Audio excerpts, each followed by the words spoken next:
Las drogas marcan, y las marcas son como una droga para algunos. También es cierto que esas marcas que privan a muchos compradores antes han tenido que ser diseñadas, fabricadas y protegidas. Y esto último no es tan sencillo, como tampoco lo es salir de las garras de los estupefacientes, incluidas las llamadas drogas blandas, especialmente cuando se cae en ellas siendo muy joven. Y aunque se consiga, las secuelas pueden acabar siendo de orden psicopatológico. Enseguida vamos con todo ello en esta nueva edición de Universo Universitario. Saludos de Vicente Climent. Vamos a empezar nuestro programa de hoy hablando de marcas. Para nuestro grado ñ de esta semana contamos con la participación de don Felipe Palau Ramírez, que es catedrático de Derecho Mercantil de la Universidad de Valencia y al que le hemos convocado en su calidad de director del curso de especialización de posgrado organizado por la Menéndez Pelayo, también en la capital del Turia, un curso titulado La protección de las marcas y otros signos distintivos. Don Felipe, muy buenas tardes. Muy buenas tardes. Los signos distintivos para empezar a abrir boca, que son los logos y este tipo de cosas. Sí, exacto. La Menéndez Pelayo estamos ofreciendo los cursos culturales, cursos online, ya vamos por la 4ª edición del curso online sobre protección de las invenciones y iniciamos en abril un curso sobre la protección de los signos distintivos, los logos, sobre todo de los signos que identifican a productos y servicios. Todo esto como consecuencia de los cambios legislativos obrados en el conjunto de la Unión Europea hace escasamente un año y pico, ¿no? Exacto, hace un año y pico, con la nueva directiva de marcas y con el reglamento de marca comunitaria, pues es una buena excusa para abordar el régimen general de protección de los signos distintivos. ¿Y en qué cambia la legislación desde hace, año y medio aproximadamente? ¿Es sustancial el cambio o son cosméticos, digamos? En realidad es más un cambio cosmético, porque en la mayoría de los casos se está introduciendo doctrina del Tribunal de Justicia, que interpretaba las normas comunitarias, las normas y como las leyes españolas son muy similares a las comunitarias, pues ahí se estaban interpretando algunas cuestiones sobre las que existía dudas y estas han introducido en la legislación, en el reglamento comunitario. Las marcas son desde luego un activo empresarial notabilísimo, de hecho incluso hay una tendencia ahora, la del branding. ¿Qué tanto por ciento del valor de una empresa puede ser una marca, puede suponer la marca? Pues hay algunas, ¿no? En algunos concursos, por ejemplo, si vemos el concurso de Terra Mítica o el de la marca Ferris de aquí de la Comunidad Valenciana, una importante empresa textil, pues ha dado el caso de que el único valor prácticamente que tenía la empresa era el de la marca. Era Terra Mítica o era Ferris, ¿no? Y esto es lo que en realidad, no imaginemos también ahora Punto Blanco, ¿no? Que al final no ha podido superar el concurso y ahí se vendió sobre todo la marca, ¿no? La marca fue lo que se transmitió. O sea que sí que en algunos casos tiene un valor muy importante. El problema es cómo se valora, ¿no? Hasta que no, y con qué criterios se valora los bienes inmateriales, no solo las marcas, sino también las patentes. Claro, por eso no me imagino que no hay un baremo establecido, no hay un patrón, vamos. Yo, por ejemplo, para que os hagáis una idea, si vemos los balances de algunas universidades que sí que tienen patentes, veríamos como en la contabilidad de los activos no hay ningún valor otorgado a un bien inmaterial, a una patente, ¿no? Muchas veces, o por desconocimiento, o por la dificultad de aplicar unos criterios, pero esos criterios existen. Yo no soy experto en economía, pero por supuesto que existen criterios de valoración. Y en estos tiempos que tan difícil es ponerle puertas al campo con lo de la globalización, con las nuevas tecnologías, etcétera, ¿hasta qué punto es posible proteger una marca? ¿Perdón? ¿Qué punto? ¿Hasta qué punto es posible, de verdad, de una manera efectiva, la protección de una marca? Pues no, hoy en día, y en esto es lo que pretendemos explicar en el curso, hay una protección nacional, pero de ahí se puede extender, nacional comunitaria, y de ahí se puede extender a otros países porque tenemos una legislación internacional muy armonizada. y con unos mecanismos de registros que te permiten a partir de una marca base pues registrar esas marcas en otro país. Ciertamente, y no tanto quizás en marcas, en materia de patentes, es costoso proteger las marcas porque al final son derechos territoriales que nacen en la mayoría de los países por el registro y por tanto tienes que tener capacidad financiera para poder proteger las marcas en los distintos países, sobre todo para después poder proteger la marca en frente a situaciones de infracción de la misma. Bueno, pero usted me habla fundamentalmente del ámbito europeo. Cuando ya salimos a otros países donde la legislación puede ser más laxa y dado este fenómeno de globalización que estamos viviendo, pues ahí tenemos más problemas, claro. Claro, ahí al final va a depender de la política comercial que vaya a tener la empresa. Porque incluso a veces puede ser que un país no interese la misma marca, pero si tú quieres extender dicha marca a otros países, evidentemente no tiene que haber ninguna, la mayor parte de los conflictos vienen porque ya hay algún signo similar para productos o servicios similares y entonces te impiden dicho registro, ¿no? Eso ocurre también en el marco comunitario, ¿no? Tenemos una marca nacional y a lo mejor no puedes obtener esa marca comunitaria porque ya existe otro signo que se está utilizando en Polonia y en Francia y por tanto pues no tienes otro remedio que quedarte con la marca nacional o llegar a un acuerdo con las otras empresas para conseguir una marca comunitaria y los derechos de uso en determinados países para cada uno. La legislación actual, esta que hemos dicho ya un par de veces, que fue modificada por la Unión Europea en 2015, ¿qué tiempo le calcula usted de vigencia? ¿Cuándo habrá que volver a reformarla? La modificación. Ahora la modificación importante se está haciendo en el ámbito nacional, ¿no? Porque hay un proyecto de nuevo reglamento de ley de marcas y ahí sí que puede haber una modificación importante y es que se va a admitir en el ámbito nacional que los procedimientos de nulidad de marca se lleven a la oficina de patentes de marca, sin ser necesario acudir a los tribunales. Y en esto nos vamos a aproximar a la marca comunitaria. Entonces, vamos a ver, es un anteproyecto que aún tendrá que ser informado por los grupos interesados y vamos a ver cómo acaba, ¿no? Pero eso sí podría ser una reforma importante porque se utilizaría más el procedimiento administrativo ante la oficina y se descargaría a los tribunales de juicios en materia de marca. Hay una cosa que resulta sorprendente respecto a estos asuntos de las marcas, o al menos a mí me resulta especialmente sorprendente, y es que tengamos aquí, en la Comunidad Valenciana, y más concretamente en la ciudad de Alicante, una sede europea, la única sede europea que hay en España, la antigua OAMI, que ahora se llama Oficina de la Propiedad Intelectual de la Unión Europea, y que prácticamente nadie sepa que está ahí. Y prácticamente, perdón. Y prácticamente sea una desconocida, quizá para las élites. Sí, pero para la mayor parte, no, para mí, por supuesto, es muy conocida, ¿no? Claro, y ahí claro. Se está ofreciendo un máster, el Magister Lucentinus, en materia de propiedad industrial. Pero ¿cómo es posible que en España solamente tengamos una sede europea y pase tan desapercibida? Sí, quizás porque no es el Banco Central Europeo, ¿no? Porque cumple una función muy técnica, pero que es muy importante, ¿no? Porque además ahora se ha sumado el observatorio sobre la observancia de los derechos de propiedad intelectual, ¿no? En general, o sea, cómo se están aplicando.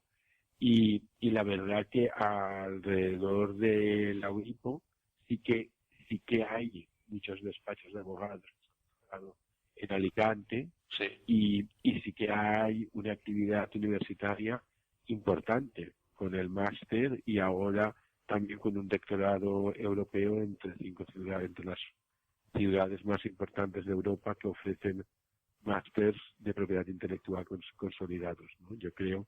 Y lo que pasa es que es algo muy universitario, muy técnico y quizás al resto de la población pues no le da la importancia que, por ejemplo, para mí, por supuesto, que tiene. Deduzco por lo que nos está contando que un despacho de abogados puede vivir muy bien de la defensa de las marcas, ¿no? Claro, de hecho, en Alicante se sorprendería de los despachos de abogados, de gente incluso joven, que ha cursado el Magíster Lucentinus que ofrece la Universidad de Alicante con la Oficina Europea, y se de los despachos importantes que funcionan muy bien. El otro día estuve en unas jornadas sobre denominación de origen, denominaciones de origen, Sí. y hay un despacho en Alicante que lleva a muchas denominaciones. Muy bien. Sí que yo creo que sí que se nota que esta oficina en Alicante, pero claro, es un tema muy técnico, jurídico, Sí. ¿no? Bueno. Don Felipe, para terminar ya, ¿cuándo empieza el curso? El de la UIN, Pues el el que usted va a impartir. Hoy, ahora vamos a las 4:30, que creo que ya es. Sí. Nos faltan 5 minutos, sí. Sí, empezamos la segunda sesión Sí. de unas jornadas sobre cuestiones actuales del derecho de patentes. Uh-huh. También aprovechando que ahora en abril entra en vigor la nueva ley de patentes, que se aprobó en 2015, pero entra en vigor en 2015, la ley de patentes sobre invenciones. Y por ejemplo, esta tarde habla José Mora sobre las novedades en el régimen jurídico del modelo de utilidad. Muy bien. Porque ahí hay bastantes cambios en la legislación. Y la semana pasada tuvimos unas jornadas sobre las patentes y la universidad, con representantes de oficinas de transferencia de tecnología de la Universidad Politécnica de Valencia y de la Universidad Politécnica, y luego un profesor de la Universidad de Vigo. Sí, dígame. Sí, y fueron inauguradas por el rector de la Universidad Politécnica de Valencia, Juan Juliá Igual, que nos dio bien su impresión sobre la transferencia de tecnología en la universidad. Le robo un minutito más solo para preguntarle, sí. ¿Todavía hay mucha gente que confunde patente y marca? Sí, eso es increíble, pero no hay forma de que esto se supere, ¿no? En el ámbito empresarial, una patente es todo, utiliza la patente como registro, ¿no? Y entonces lo utilizan como registro de marca, como el título de propiedad industrial. Uh-huh. Cuando patente es solo el título que protege invenciones con un alto nivel de actividad inventiva. Sí. Si no son modelos de utilidad. Y después los signos distintivos son marcas o nombres comerciales, y luego hay también las obtenciones vegetales, que son otros derechos de propiedad industrial, pero la gente confunde patente por registro.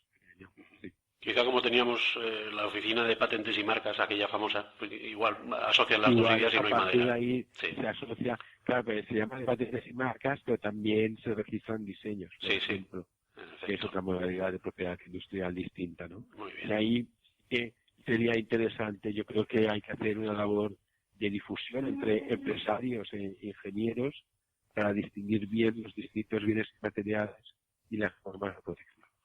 Pues en ello estamos. Don Felipe Palau, catedrático de Derecho Mercantil de la Universidad de Valencia y director de este curso de posgrado organizado por la Universidad Internacional Menéndez Pelayo en Valencia. Muchísimas gracias por estar hoy con nosotros en este programa. Muchísimas gracias. Pero solo una cosa. Sí. Desde hace 15 días soy profesor de la Universidad Politécnica de Valencia. Ah, muy bien. Pues enhorabuena por el cambio, que espero que sea para mejor. Hace 15 días solo. Muy bien. Muchas gracias, don Felipe. Gracias. Hasta luego. Hasta luego.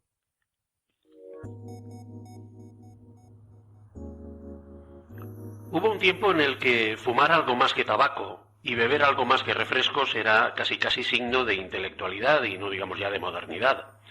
Hasta que los científicos, probablemente los que no fumaban ni bebían, empezaron a demostrar que ninguna de esas actividades es inocua para el organismo humano, y particularmente, como defiende nuestro siguiente invitado, en el caso de los adolescentes. José Miñarro, catedrático de Psicobiología de la Universidad de Valencia. Señor Miñarro, buenas tardes. Hola, buenas tardes. Lo primero, ¿qué entendemos por adolescencia? Porque ahora se habla mucho de preadolescencia, posadolescencia. ¿Dónde enmarca usted su trabajo? Hombre, la adolescencia es un periodo crítico de desarrollo. Entonces, más o menos este periodo crítico abarcaría desde que se deja la infancia, aproximadamente entre los 12 años aproximadamente, 10-12 años, y prácticamente llegaría hasta los 21-22 años. Ese periodo es el que podríamos considerar que es la adolescencia, en nuestra sociedad actualmente. Sí, y es un poco no, por definición es el cambio sustancial en los seres humanos a la edad adulta. Exactamente. Y por tanto, donde más precauciones deberíamos tomar para que el árbol salga recto, digamos, ¿no? Sí, exactamente, porque es un periodo donde verdaderamente desde el punto de vista neurobiológico es donde en este periodo es cuando verdaderamente todo lo que tiene que ver con el cambio sináptico, el cambio de las neuronas, todo lo que tiene que ver un poco con la plasticidad neuronal, pues es verdaderamente un periodo crítico. Y evidentemente todo aquello que hagamos durante este periodo y que incidamos en este periodo en el sistema nervioso, pues evidentemente va a tener sus consecuencias, lógicamente. ¿Hay drogas inofensivas? Si hablamos de drogas en el término que conocemos en España por droga, que es aquella sustancia que tiene un efecto psicoactivo, pues probablemente no haya ninguna que sea inocua.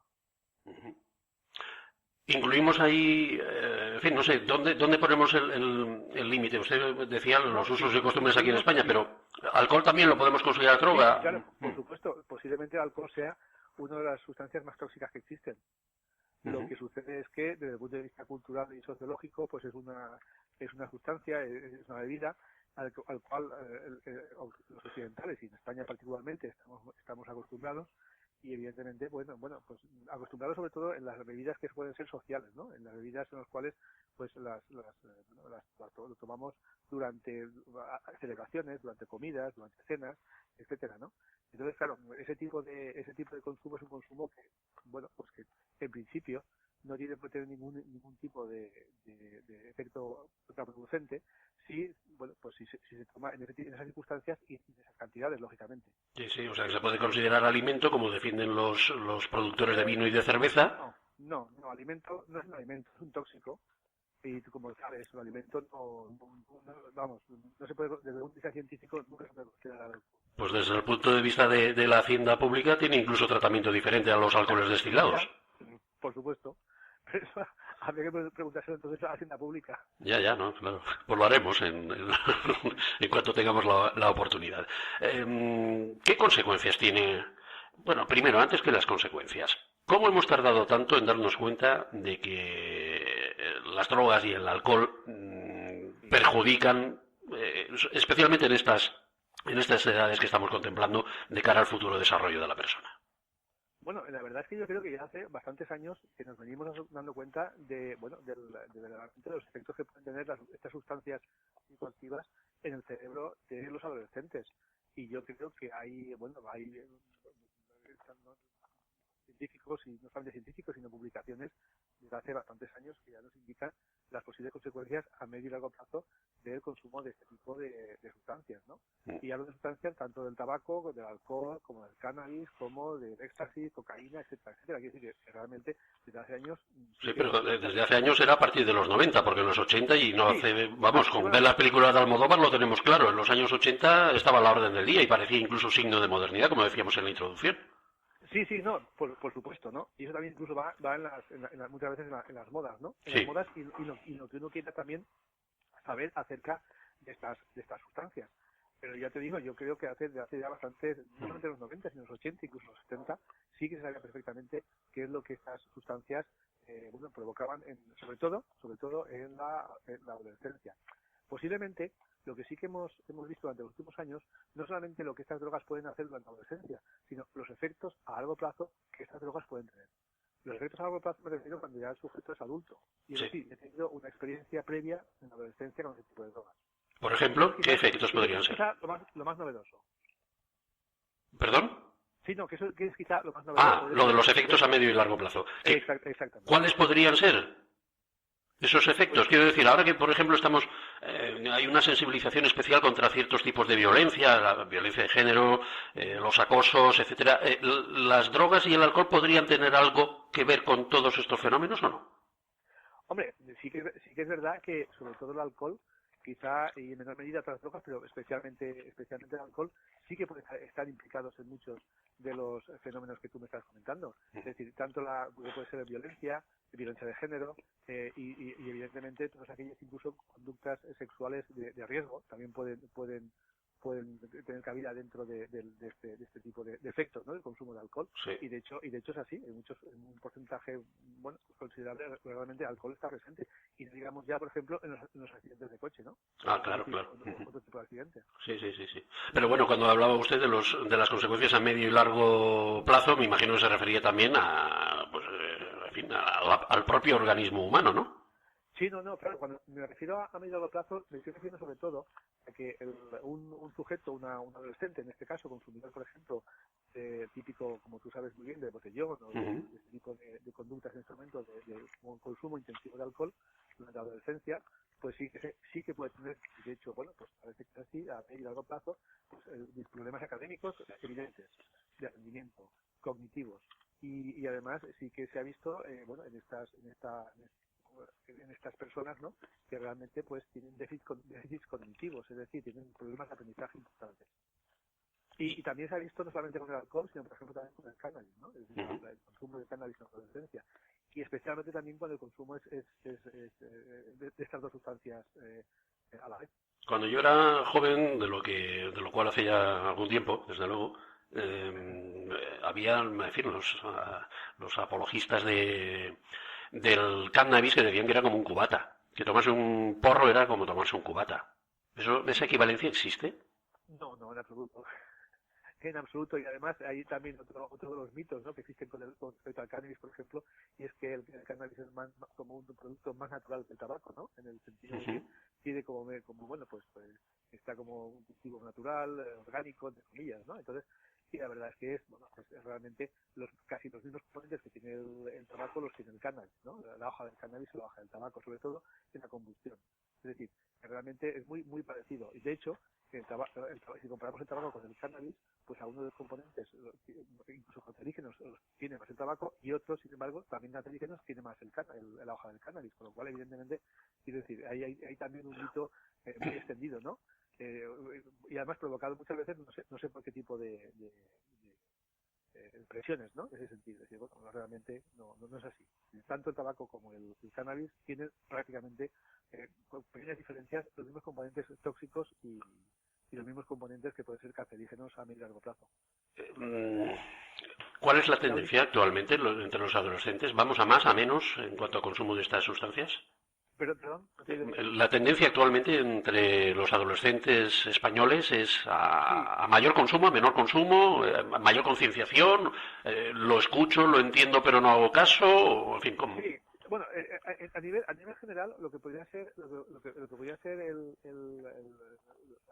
desde hace unos años a esta parte, la verdad es que es bastante estable el consumo. Pero estamos hablando de consumos realmente importantes, ¿no?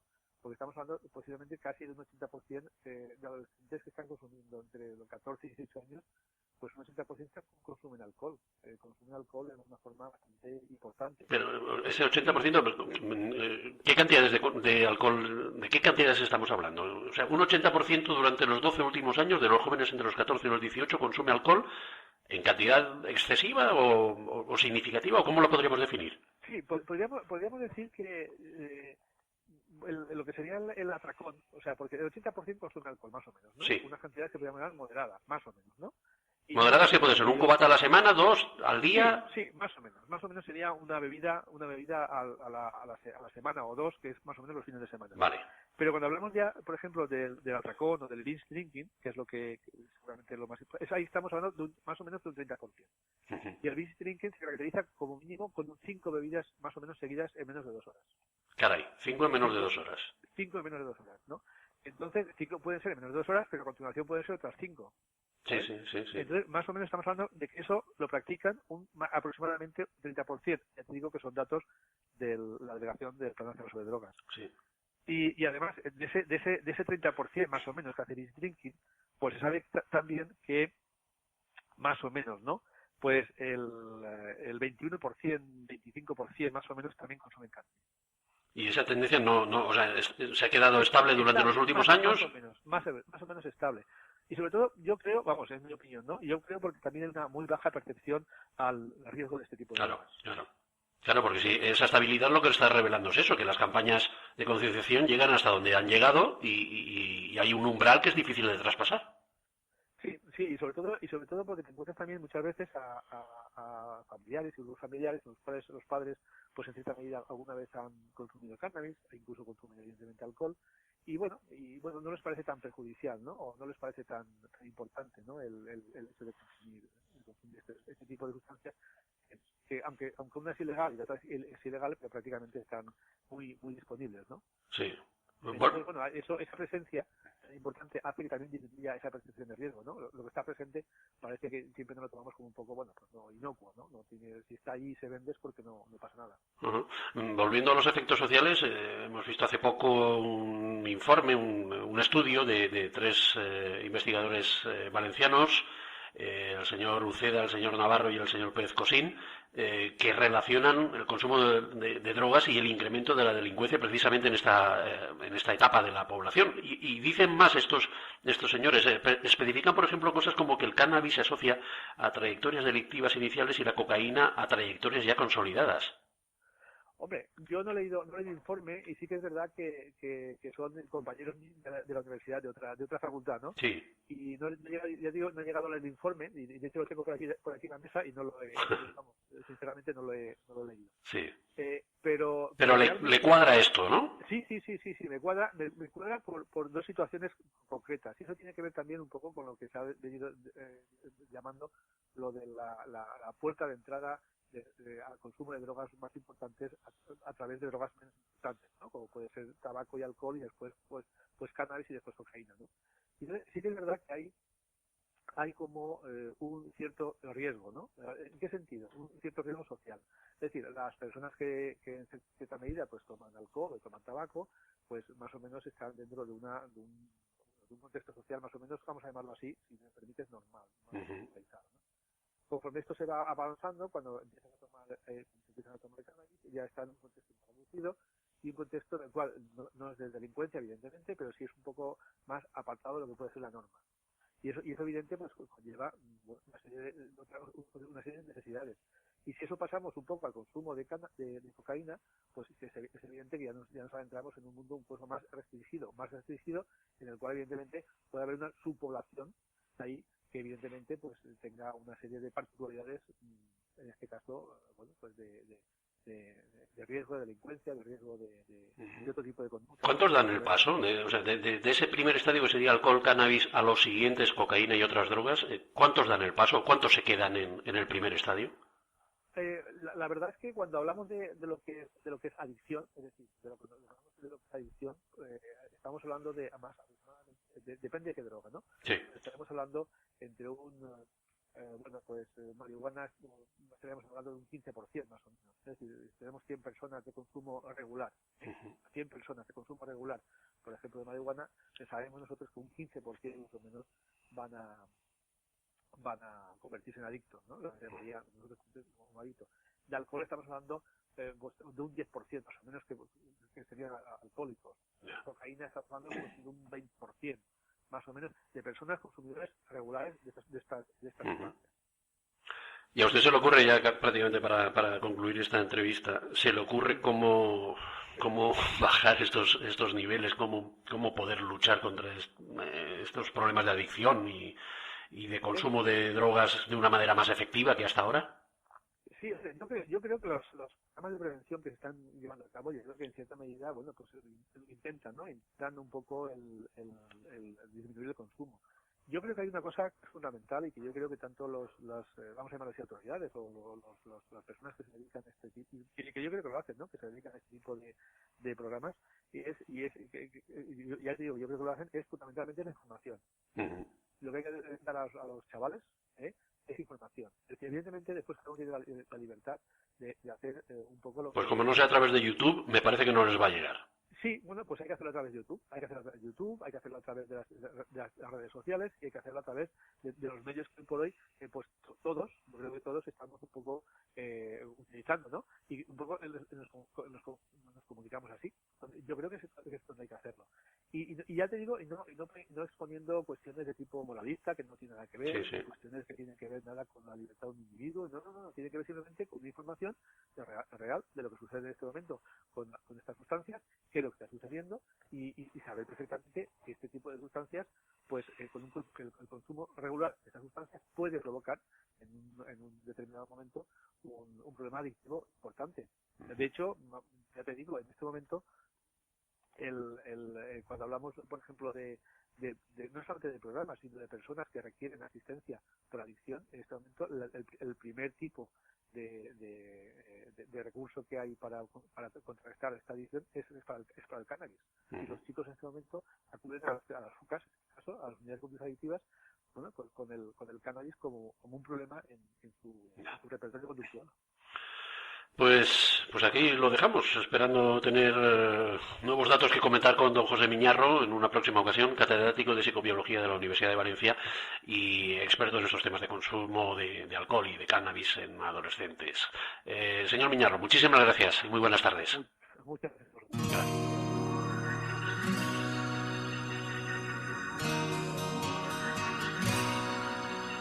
Drogas y marcas y drogas. Unas a proteger, las otras a combatir, evidentemente. Globalmente, por todo este mundo que ya ven, y como solemos decir cada semana, es todo un universo. Universo universitario. Saludos de Vicente Clement.